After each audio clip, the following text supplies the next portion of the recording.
दोस्तों, आप लोगों का स्वागत है इस चैनल पर। आज हम बात करेंगे ऋषि सुनाक के बारे में, जो कि कल ही यूके के प्राइम मिनिस्टर अपॉइंट हुए हैं।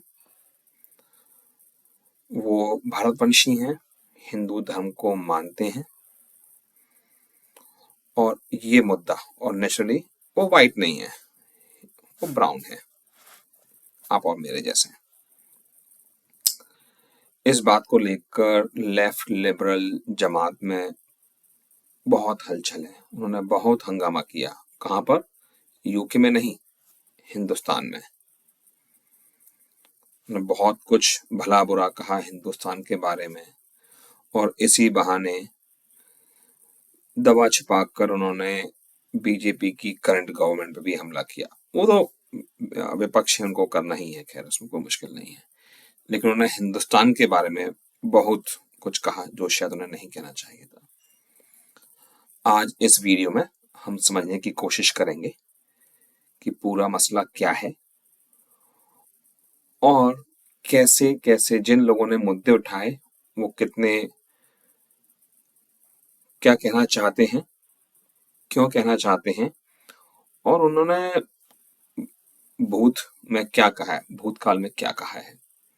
सबसे पहले हम लोग बात करेंगे महबूबा मुफ्ती के बारे में, जो कि कश्मीर की, जम्मू कश्मीर की मुख्यमंत्री रही हैं।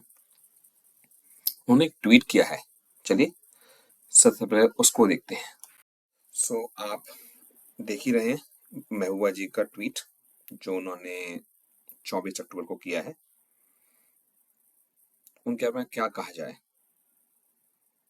अभी यदि आप समाचारों को फॉलो करते हो तो आपने देखा होगा कि उनको तो गांधी जी के सो कॉल्ड भजन रघुपति राघव राजा राम, ईश्वर अल्लाह तेरो नाम भी एक हिंदू भजन लगता है। ये कब बना पता नहीं। और महबूबा जी के पाकिस्तान प्रेम, धार्मिक कट्टरवाद, संकीर्ण सोच के बारे में जो ना कहा जाए वो अच्छा है। बस मेरी तो एक ही प्रार्थना है कि उनको सद्बुद्धि आए और वो एक अपने धार्मिक एजेंडा से बाहर निकलकर देश और समाज के बारे में सोचें। अब बात करते हैं कांग्रेस नेता चिदम्बरम जी और शशि थरूर के बारे में। उन्होंने भी कुछ ट्वीट किए, दोनों ने एक एक, जिसमें अपना वो ज्ञान दे रहे हैं। चिदम्बरम जी ज्ञान दे रहे हैं कि भारत को बहुसंख्यकवाद, मेजोरिटिज्म छोड़ना चाहिए, यूएसए और यूके से लेना चाहिए शिक्षा और उनकी तरह करना चाहिए बिहेव, जैसे कि कमला हैरिस यूएसए में और सुनाक यूके में अपॉइंट हुए हैं। उन्हीं की तरह हमें नॉन मेजॉरिटी कम्युनिटी से लोगों को हाई ऑफिस में अपॉइंट करना चाहिए, चुनना चाहिए। बहुत बढ़िया, बहुत बढ़िया। और यही बात कुछ घुमा फिरा कर शशि थरूर जी भी कह रहे हैं। लेकिन लगता है दोनों ही लोगों को शायद अपना इतिहास पता नहीं है या वो भूल गए हैं, पता नहीं, बट मैं याद दिला देता हूँ।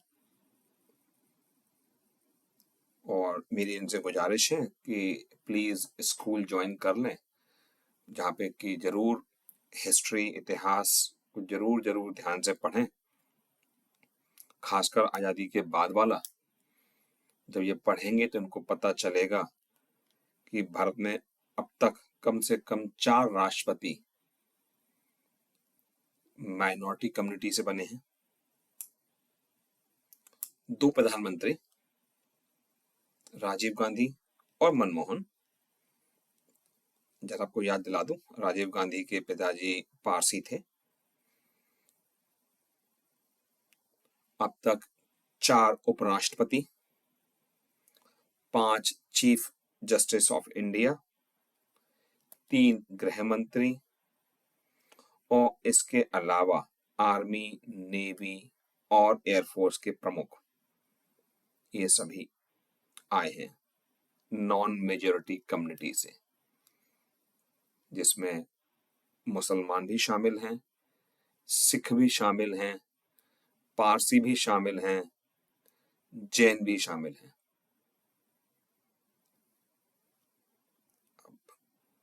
क्या कहें, जो लोग अपना इतिहास ही नहीं पढ़ते और दूसरों को ज्ञान देते हैं। चलिए आगे बढ़ते हैं। तो अब जरा एक वीडियो सुन लेते हैं शशि थरूर जी का, जिसमें वो अपनी सरकारों का गुणगान कर रहे हैं और बता रहे हैं कि हिंदुस्तान कितना टॉलरेंट है और क्या अमेजिंग कंट्री है। चलिए सुनते हैं जरा। Elections 5 years ago gave the world the extraordinary phenomenon of an election being won by a woman political leader of Italian origin and Roman Catholic faith, Sonia Gandhi, who then made way for a Sikh, Manmohan Singh, to be sworn in as Prime Minister by a Muslim, President Abdul Kalam, in a country 81% Hindu. So, Shashi Tharoor जी अभी रुके नहीं, उनको जयराम रमेश से डांट पड़ी, लताड़ पड़ी, तो अपने फेस सेविंग के लिए वो एक दूसरा आर्गुमेंट उन्होंने गढ़ा कि यूके अपने रेसिज्म के इतिहास से आगे आ गया है और हिंदुस्तान किसी भी लायक नहीं है। चलिए उन्हीं के मुंह से सुनते हैं वो क्या बोल रहे हैं। Look, I think it's extraordinary at multiple levels. First, there is the fact that he is not of English or Scots or Anglo-Saxon origin. He is from a different race, namely he's of Indian descent, and that's visible. He's brown-skinned in a country where perhaps 85% of the population are white. And that's really something which is remarkable, to have a person of this kind of background becoming Prime Minister of Britain.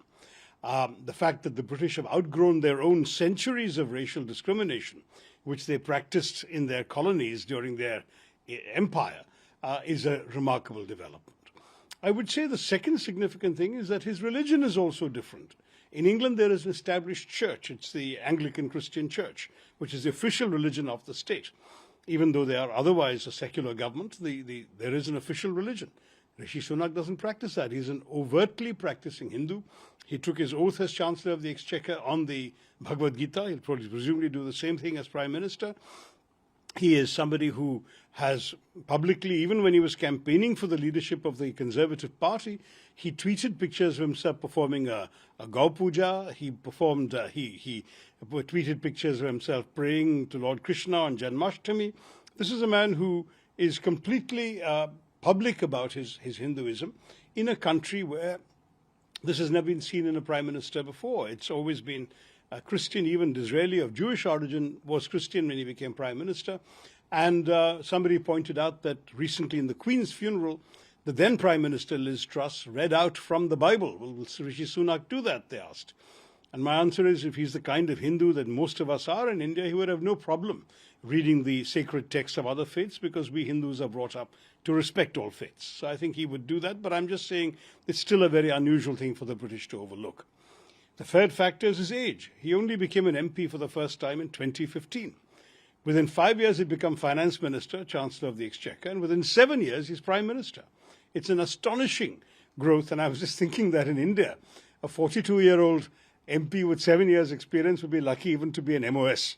That's our country. So you can see that for Britain, they have outgrown their racism. They have shown a tremendous willingness to absorb and admit people of other religious faiths. And on top of that, they have looked at merit and not age or experience in deciding that he was the right man at a time of economic crisis, somebody with the right financial background and experience, who did a good job as Chancellor of the Exchequer during the COVID pandemic. And they said he's a safe pair of hands to steer the British economy through these difficult times. Merit and ability seem to have been the only criteria for the Conservative MPs who elected him to be their leader.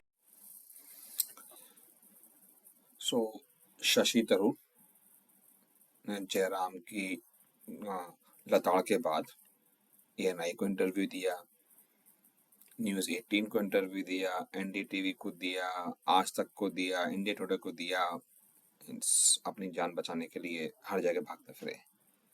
चलिए, उनके ANI के video को आपने सुना, देखा आपने, तो उस वीडियो में उन्होंने 3 बातें की हैं। पहली बात कि सुनाक गोरा नहीं है, ब्राउन इंडियन है, और क्योंकि सुनाक यूके के पीएम बन गए हैं, सो यूके ने अपना कलंकित इतिहास धो लिया है, साफ कर लिया है, रिन से सर से बिल्कुल चमक रहा है। दूसरा, सुनाक क्रिश्चियन नहीं है, हिंदू हैं। सो यूके की जनता अपने धार्मिक बिगेटरी से ऊपर उठ गई है। आपने एक चीज और सुना होगा, वो मजाक कर रहे हैं या तंज कस रहे हैं या आश्चर्यचकित हैं कि सुनाक क्या करेंगे यदि उनसे बाइबल से पढ़ने को कहा जाएगा। चलिए, जैसा वो समझे सही। तीसरी बात, जाने से पहले कुछ सुन और देख लेते हैं।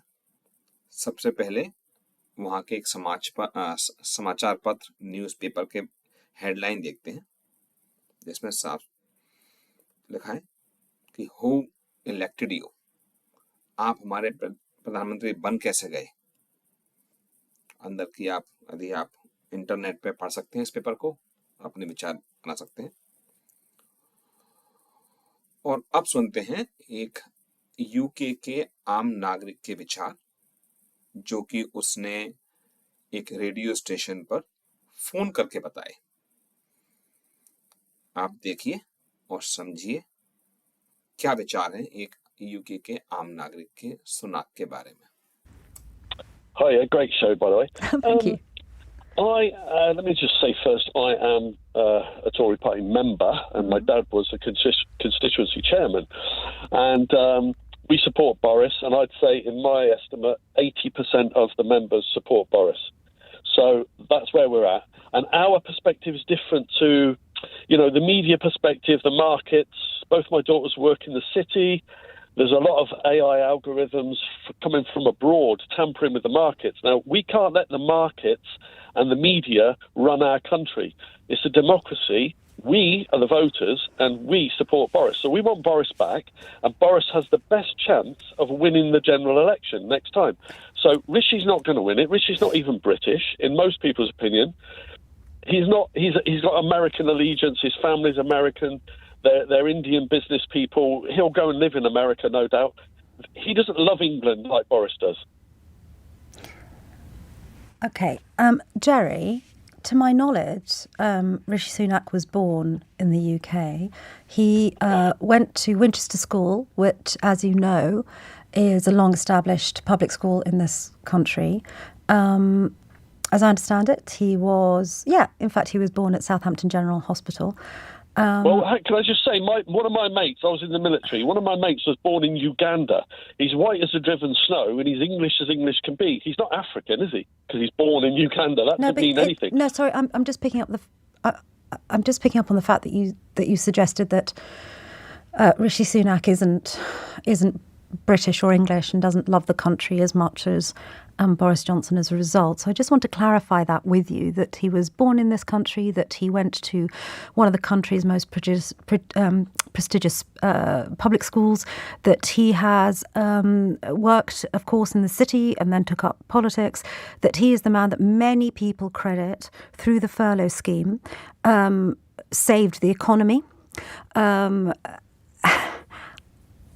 And you don't think that proves that he's British? Holds a green card. His wife and the family business, their fortune. His wife hang on. British. He's relinquished the green card, first of all. True, and but quite rightly. He had to relinquish it. His wife is not British. She holds American citizenship. He himself is a British citizen, isn't he? Okay, lots of people are. Half of Al Qaeda are British citizens. You don't understand how I'm so sorry. Feel, Can I just be very clear here? Because I just want to be clear that I've actually heard you correctly. Have you just likened Rishi Sunak, the former Chancellor and possibly the next Prime Minister, to a member of Al Qaeda? So maybe, I'm just saying, having a British passport doesn't mean you're a true English patriot who loves England. Boris loves England, and Rishi Sunak will be decimated if he leads the Tories into the election. I'm just telling you what Tory voters believe. He will be decimated. He didn't even get barely 40% of Tory members, let alone the electorate. He'll get about 20% of the electorate. You're aware that Boris DeFeffel Johnson was born in New York, aren't you?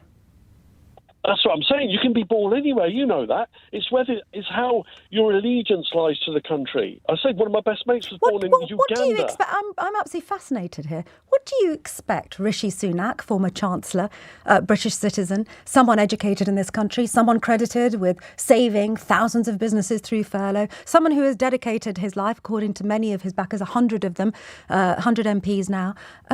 What more would you like to see him do to prove his Britishness to you, Jerry? What would it take? Well, what is the final thing that you think will make him British?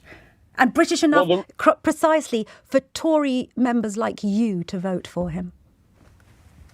Well, his family are still, their money and their taxes are still in India and America for a start. So you can ignore that if you want. That's Actually, fine. Since the scandal, his wife, as I understand it, has given up her non-dom status and will be paying tax. Her tax affairs have been regularised. So we've just removed two of your main concerns, which is where was he born, the fact he's got a British passport. We've also now dealt with the issue that he's relinquished his green card and his wife has now regularised her tax affairs.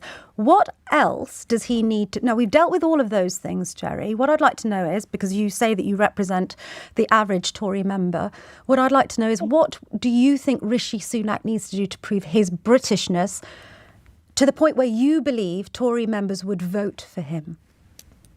I don't doubt he's British, don't get me wrong. You said he doesn't... Hang on. You said he doesn't love his country. England. He doesn't love England. His family, his business, they seem to be globalists. They don't seem to love England. And you point out the furlough. Well, we actually see it differently. He gave away £400 billion and practically bankrupted our economy over the idiotic furlough payment. He did not bankrupt the economy. That's factually incorrect. He did not bankrupt the economy. Also, may I ask you, Jerry, as we carry on, this is very important, Jerry. As we carry on this conversation, please don't use the phrase globalist again, because many of my Jewish listeners will find that incredibly offensive, because it has also been used at times as a racist put down to the Jewish community. So carry on, Jerry. If you wouldn't mind answering... That's not true. That's not true. I don't mean Jewish. If I meant Jewish, I'd say Jewish. I did not... is somebody who has international... Jerry, once more, I'm going to give you one more chance. I have explained to you that many members of the Jewish community are offended by that phrase. Please do not use it. Please answer my question. You say that you represent the average Tory party member. You say they did not vote for Rishi Sunak because he does not love England in the way that Boris Johnson loves England. Please answer my question. What do you think Rishi Sunak could do to prove his love of the country, Jerry? Nothing, because he will lose 80% to 20% if he stands in any vote against the electorate. Is the real problem here, Jerry, that Rishi Sunak is a brown man and you don't trust him at the top of this country? Well, could you imagine him going to the Scottish Nationalists and being the Prime Minister of the Scottish Nationalists? Could you imagine me becoming the Prime Minister of Pakistan or Saudi Arabia? No, these things matter. I'm sorry you don't like it, but this is predominantly, we're talking about England, right? 85% of the English people, yes, are white English people, and they want to see a Prime Minister that reflects them. It's like, I can't just go to India and be the president there, can I? So just to be really clear here, Jerry, you, and as a self-appointed representative of Tory party members, because you say that your father was one, you are one, I don't know if your daughters are, you are suggesting a couple of things here. One, that you can only be English if you're white, and the thing that stops you voting for Rishi Sunak, should the decision go out to the membership, the thing that would stop you and other Tory party members voting for Rishi Sunak is the colour of his skin. Have I understood that correctly? No, you've completely twisted it. What I said is, I don't English think I have people, twisted it. You have twisted. Oh, well, let me tell you what I think. I don't. My reason for not backing Rishi is that he destroyed our economy in the COVID crisis. I think right? you're losing this argument, Jerry. I think you are fundamentally a racist. And it's absolutely fascinating to me to hear that you and other Tory party members think like this. तीसरी बात थरूर ने बोली कि सुनाक की उम्र बहुत कम है। Tori party के जो एमपी हैं उन्हें सिर्फ मेरिट के बेसिस पे उनको चुना है, ना कि उनके सुनाक के एक्सपीरियंस के बेसिस पर और एज के बेसिस पर। थरूर जी, आप बहुत बुद्धिमान हैं, चतुर हैं, चालाक हैं, लेकिन भूल गए कि एक्सपीरियंस के साथ बुद्धि का विकास होता है।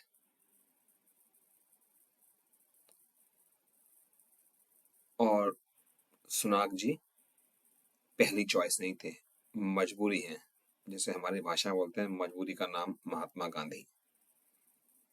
जब लिज ट्रस्ट फेल हो गई, जब वो बने, वो एक बार सुनाक एक बार लिज ट्रस्ट से हार चुके हैं।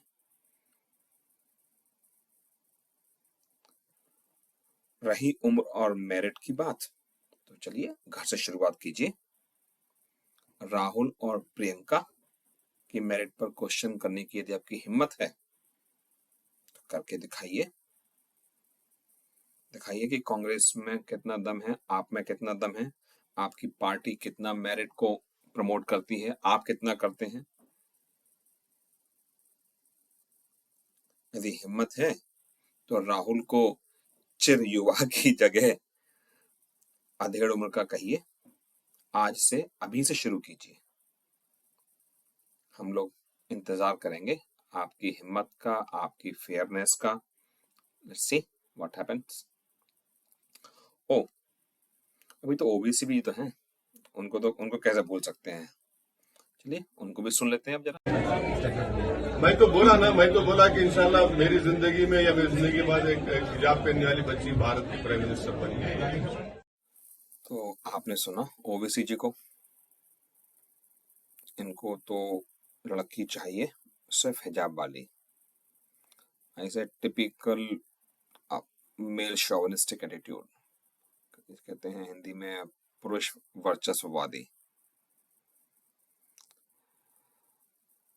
ओवैसी जी, आपसे एक गुजारिश है, एक प्लीज एक फोटो, ऐसी फोटो जिसमें कि बेनजीर भुट्टो जो कि पाकिस्तान की प्राइम मिनिस्टर रही, शेख हसीना और बेगम खालिदा जिया जो कि बांग्लादेश की प्राइम मिनिस्टर रही, मेघावती सुकर्णोपुत्री जो कि इंडोनेशिया की प्रेसिडेंट रही, और तंसु सिलर जो कि टर्की की पीएम रही। उनका एक भी फोटो हिजाब के साथ यदि आपको मिले, आपके पास हो, तो प्लीज दुनिया को दिखाएं, दुनिया को बताएं कि देश का राजकाज हिजाब में बैठ के चलता है। और यही सिर्फ 5 महिलाएं हैं जो कि किसी भी मुस्लिम डोमिनेटेड कंट्री में संवैधानिक सर्वोच्च पद पर पहुंची हैं। यदि आपके पास कोई और नाम हो उसको भी इंक्लूड कर लीजिए, यदि मुझसे भूल गया तो। प्लीज प्लीज इन 5 महिलाओं के यदि आपके पास फोटो हो हिजाब में, बुर्के में, तो सबके साथ शेयर करें। तो आज का वीडियो काफी लंबा हो गया है, लेकिन मसाला भी और है। सो बाकी का मसाला कल के लिए छोड़ते हैं, आज यहीं पर रोकते हैं और बात करेंगे कुछ और लोगों के बारे में सेम टॉपिक पर।